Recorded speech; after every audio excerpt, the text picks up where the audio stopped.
Hai, di video ini kita akan mengenal lebih dalam tentang virus corona. Coronavirus Disease 2019 atau yang sering disebut COVID-19 merupakan keluarga besar virus yang menyebabkan infeksi saluran pernafasan, mulai dari ringan, sedang, hingga berat. Sampai saat ini, ada 7 coronavirus yang telah diidentifikasi, dan ada 3 yang paling terkenal, yaitu SARS, MERS, dan yang sedang terjadi saat ini, COVID-19.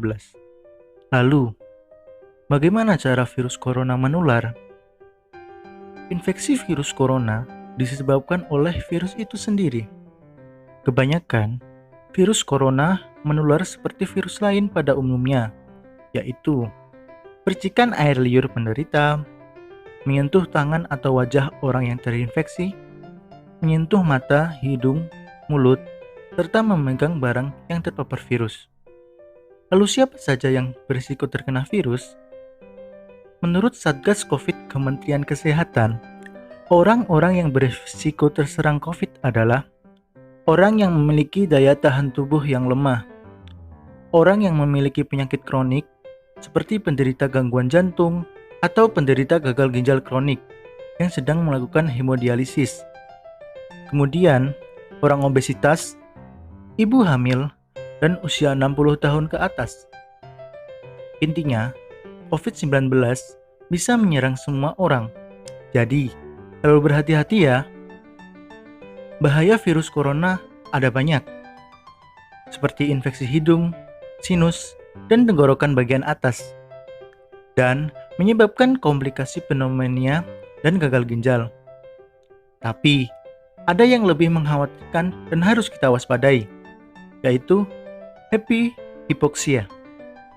Happy hypoxia merupakan kasus baru yang ditemukan pada penderita COVID-19. Happy hypoxia adalah keadaan di mana kadar oksigen dalam darah menurun hingga 50%, tanpa tanda gejala sesak nafas, seolah tidak terjadi apapun. Dan tanpa kita sadari, organ-organ vital kita kekurangan oksigen, hingga mengalami perburukan sampai menyebabkan kematian. Oleh karena itu, kita harus terus menjaga diri agar kita tidak tertular COVID-19 dengan menggunakan masker dan menjaga jarak. Kenapa kita harus menggunakan masker dan menjaga jarak? Karena COVID menular melalui cairan saat bersin dan batuk, yang area jangkauannya kurang lebih 2 meter.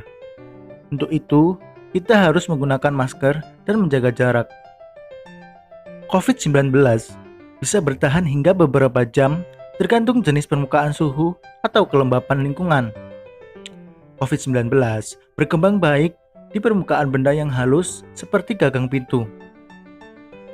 Pada kaca, COVID-19 bisa bertahan hingga 5 hari. Pada kayu, bisa bertahan 4 hari. Pada karton, bisa 24 jam. Namun, jumlah virus yang bertahan berkurang dari waktu ke waktu. Nah, supaya kita terhindar dari COVID, yuk kita jalankan protokol hidup sehat selama pandemi. Selalu memakai masker saat bertemu dengan orang lain, saat keluar rumah, dan saat pergi kemanapun. Menyediakan tempat cuci tangan dengan sabun dan air mengalir. Langsung cuci tangan saat setelah keluar rumah dan setelah menyentuh benda di luar rumah. Membawa hand sanitizer saat keluar rumah. Tidak berada di keramaian, tidak bersalaman dan berpelukan saat bertemu orang lain. Tidak keluar rumah saat sakit kecuali sangat mendesak. Sholat berjamaah sesuai dengan protokol. Menghindari naik transportasi umum.